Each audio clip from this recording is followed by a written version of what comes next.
Present আপনার লোকর গাঁওরে চ্যানেলে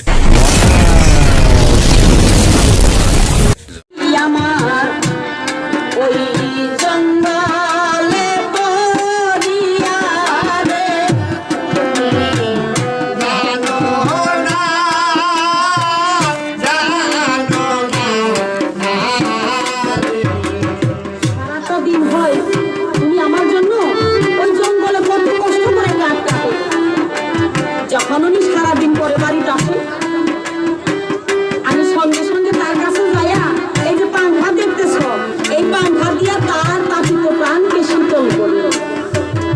আমার মা ফাতেমা শুধু দাঁড়াইয়া দাঁড়াইয়া শুনে কোনো কথা বলে না, আবার জিজ্ঞাসা করে বুঝো আরো বলো না, আরো বলো এক লোটা পানি কিসের জন্য রাখছো? যখন তার তাপিত প্রাণ শীতল হয় আমি আস্তে আস্তে এক লোটা পানি আর এই সিরাজ জোড়া ছেলে তার কাছে লইয়া যাই, নিজ হাতে আমি তার অজু করাইয়া দিই। আমার মা ফাতেমা আবার জিজ্ঞেস করে তারপরে কি করো? এক গ্লাস শরবত দেখতেছ আমি নিজ হাতে তারে খাওয়াইয়া দিই, তারপরে কি করো? এই জন্য আর দড়ি দেখি মা গো উনি সারাদিন হাতে থাকে, থাকে না থাকে। আমি তো জানি না এই সারাদিন যদি থাকে থাকে ওনার কত রাগ হয় আমার উপরে। আয়সা যদি উনি আমাকে মার শুরু করে আমি ছোটাফোটা করবো না, কয় হ্যাঁ করবে। আমি ছোটাফোটা করতে গিয়ে আর যদি ওনার শরীরে হাত লাগে 41 দিনের আবাদত আমার বিফল হয়ে যাবে। তাহলে কি করো? এই দড়ি দিয়া আমার 4 হাত পাও বাঁধে, বাঁধার পরে এই লড়িতে উনি আমাকে ইচ্ছা মতো পিঠে আমি যদি ফাঁকে যাই আমি একা একা বসে আমার মনের আবৃত্তি দূর করি। আমার মা ফাতেমা বলতেছে এই তো বুঝি হেস করবো সাবি, আমি দেখাও দেখি ভালো রে জানো না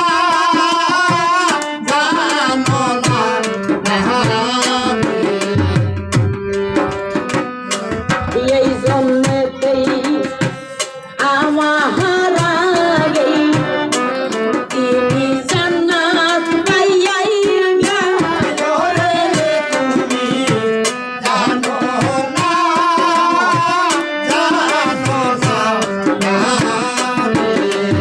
আমার মা ফাতেমা দেখে বাড়িতে গিয়েছে যে হযরত আলী মাসানে হযরত আলী কাঠ কাটার জন্য গেছে। ওইভাবে সাজানোর পরে হযরত আলী আসার পরে যখন ওইভাবে সেবা যত্ন করছে জীবনে যা দেখে নাই থাপা মাইরা ধইরা গোপন ধরে নামাজ পড়ে হযরত আলী বলছে আল্লাহ গো আমার জোহরা যার কাছে থেকে আবাদত শিখছে তাহার সঙ্গে বলল রে আমি দুয়া কইরা যাবো রে জানো না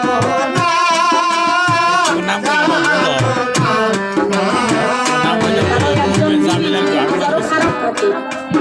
তার স্বামী যদি কবরের পাশে দাঁড়িয়ে যদি আল্লাহর কাছে বলে আল্লাহ গো আমার বিবি যতটুকু খারাপ থাক না কেন আমার কাছে অনেক ভালো ছিল, আল্লাহ আমি দোয়া করি তাকে তুমি জান্নাতে নসিহত করো। সেই স্বামীর দোয়াতেই অনেক খারাপ বিবি হলো সে জান্নাত পাইয়া যায়। স্বামীর চরণ পালে গো জান্নাত তোমার আমার নবী কইয়া যাও রে তুমি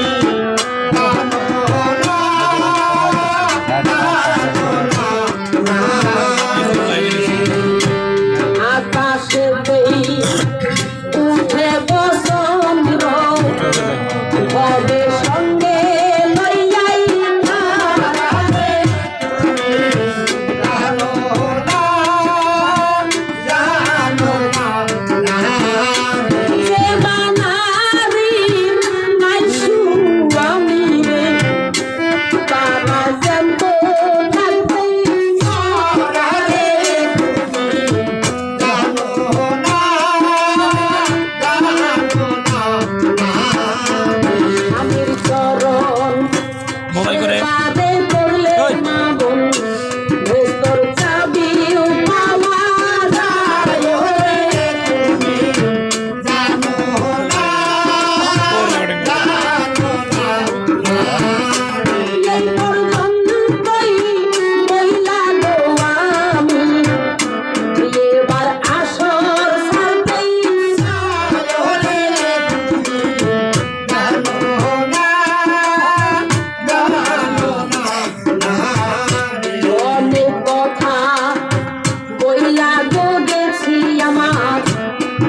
রাত্র অনেক হয়ে গেছে, আমরা অল্প সময় যত যাই।